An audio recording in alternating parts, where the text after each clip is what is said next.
Yes, guys, everything bite-sized here. I hope you're all doing well. Today we're back with another AI-powered choose your own adventure video. I'm obsessed with doing these videos now, and I've put in quite an interesting prompt, so I'm curious to see how it turns out. The prompt I'm putting in is, let's play a text-based choose your own adventure RPG with multiple choices, and the story is about the plight of myself, Edward Snowden, evading the USA for fear of prosecution because I shed light on how corrupt the American establishment is, especially the NSA. You have a target painted on your back and could very easily get found and assassinated anytime you go out in public, but you can't stay indoors all day, it's driving you crazy, so you take a walk every day in Russia where you've sought asylum. Alright, let's dive into this adventure. As Edward Snowden, you've been living in Russia for quite some time now, but the walls of your apartment are starting to close in on you. You decide to take a walk outside despite the risk. You step out of your apartment building and into the bustling streets of Moscow. The air is crisp and the sounds of the city fill your ears. You have a few choices on where to go. 1. Head to the local park to enjoy some fresh air and greenery. 2. Visit a nearby cafe to grab a coffee and people watch. 3. Take a stroll through the city's historic district to learn more about Russian culture. I would go with 3. I'm genuinely interested in what Russian culture is like. You decide to explore the city's historic district. As you walk through the cobblestone streets, you can't help but feel a sense of awe at the beautiful architecture and rich history surrounding you. As you continue your journey, you notice a group of tourists following a guide. They seem to be heading towards the Kremlin. You have a few choices. 1. Join the tour group and blend in with the tourists to avoid drawing attention to yourself. 2. Continue exploring the historic district on your own, keeping a low profile. 3. Strike up a conversation with one of the tourists to learn more about their travels and potentially gain some valuable information. I probably shouldn't do this, but I'll go with 3. You approach one of the tourists, a friendly looking woman in her mid-30s. She seems eager to chat and you strike up a conversation about her travels. As you talk, you learn that she and her group are on a guided tour of the city and they're planning to visit the Kremlin next. She mentions that the tour guide is extremely knowledgeable and has been providing fascinating insights into Russian history. You have a few choices. 1. Ask her more about the tour guide and their knowledge of the city. 2. Inquire about her travels and learn more about her background. 3. Excuse yourself and continue exploring the historic district on your own, keeping a low profile. Let's go with 3. You politely excuse yourself from the conversation and continue exploring the historic district on your own. As you walk, you can't help but feel a sense of unease, as if you're being watched. Suddenly, you spot a familiar face in the crowd, a former colleague from the NSA. Your heart races as you realize that they might be here to track you down. You have a few choices. Confront your former colleague and demand answers. Quickly turn around and head back to your apartment, hoping to lose them in the crowd. Duck into a nearby shop or cafe to hide and gather your thoughts. That's a hard one, because they could chase you and find out where you live. So maybe, and they're not going to kill you, and they're not likely to kill you in a shop or a cafe. So I'll put that. You quickly duck into a nearby cafe and find a secluded corner to sit in. Your heart is still racing and you can't shake the feeling that you're being hunted. As you sip your coffee, you start to feel a bit calmer. You take out your phone and begin researching your former colleague, trying to figure out why they might be in Russia and if they're working with others. After a few minutes of searching, you find an article that mentions your former colleague has been working with a private security firm that specializes in tracking down fugitives. It seems they might be here specifically to find you. You have a few choices. 1. Contact a trusted friend or ally to help you navigate the situation. 2. Continue researching your former colleague and their employer to gather more information. 3. Leave the cafe and head back to your apartment, keeping a low profile and staying vigilant. 3. The funny thing is when you're trying not to be noticed, you look more noticeable.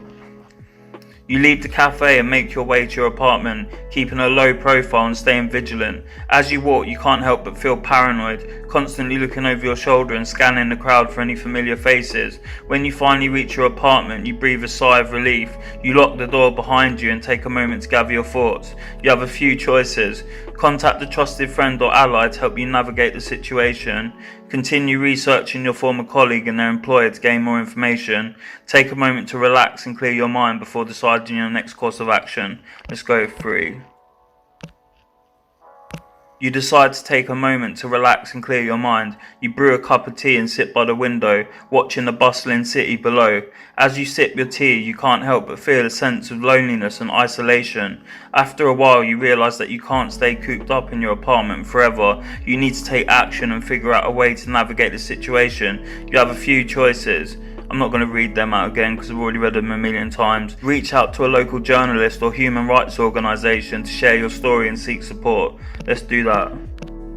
I don't know where it's going to end, but that's the whole point. You decide to reach out to a local journalist or human rights organisation to share your story and seek support. After some research, you find a reputable journalist who has covered similar stories in the past. You send them an email explaining your situation and asking for their help. Within a few hours, they respond, expressing interest in your story and offering to meet you to discuss it further. You send them an email explaining your situation and asking for their help. Within a few hours, they respond, expressing interest in your story and offering to meet you to discuss it further. You have a few choices. Set up a meeting with the journalist to discuss your story and seek their advice. Continue researching your former colleague and their employer to gain more information. Reach out to other journalists or human rights organisations to see if they can offer additional support. Do you know what? It seems to want me to research the former colleague, so I'm going to do that because it seems to be pushing that on me every time. That's one of the options. Researching. Dial up. You decide to continue researching your former colleague and their employer to gain further information.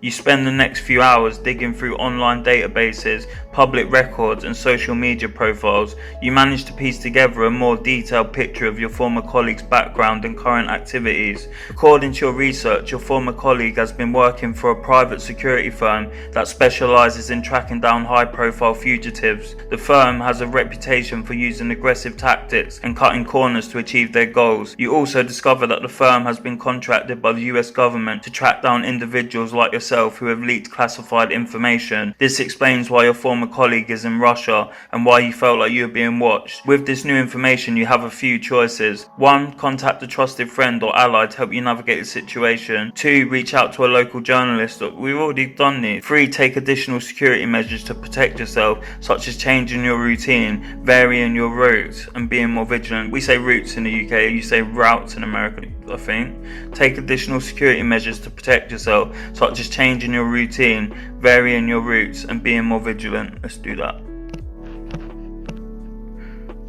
Oh man, I'd hate to be Edward Snowden. I'd be so paranoid.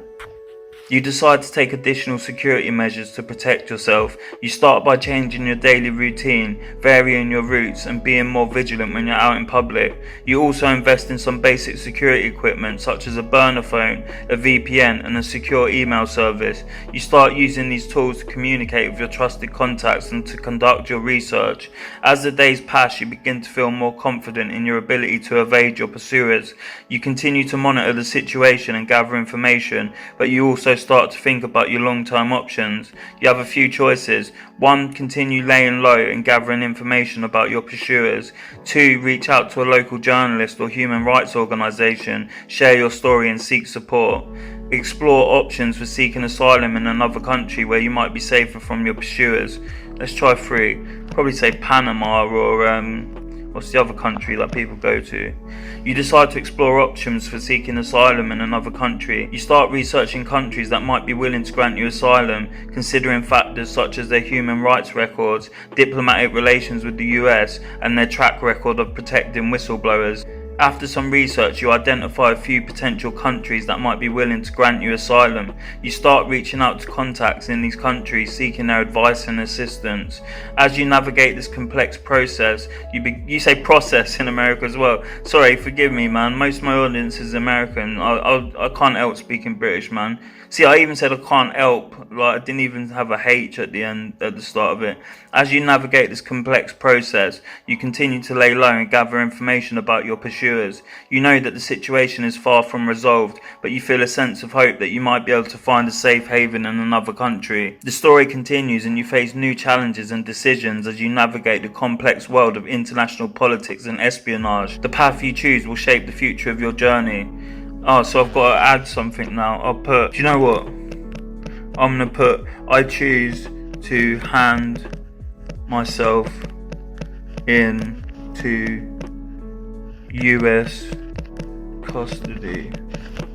I think he might be able to get capital punishment because it's treason, I think he's charged with. So just out of curiosity, I wouldn't do this personally, but I choose to hand myself into US custody. As you consider your options, you realise that the only way to truly resolve this situation is to face it head on. You decide to hand yourself into US custody, knowing that it will likely result in a lengthy legal battle and potential imprisonment. You contact a trusted friend or lawyer who helps you arrange your surrender to US authorities. When you turn yourself in, you are immediately taken into custody and begin the long process of facing the consequences of your actions. The legal battle that follows is complex and high profile.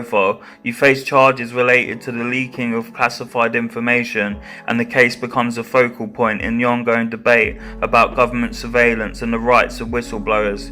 In the end, your fate is uncertain. You may spend years in prison, or you may be acquitted or pardoned. Regardless of the outcome, your actions have sparked a global conversation about government surveillance and the importance of protecting whistleblowers. Your story continues to unfold, and the impact of your decision to turn yourself in will be felt for years to come. That was pretty interesting. It's not my best one, but it's still interesting. I'm still going to post it. This just about makes it worth uploading this one. It's not bad, but the other ones are amazing. So go check them out and go and check out all my other content. I've got so much content you would not believe. So you've been locked into Everything Bite Size. I will see you soon. Peace.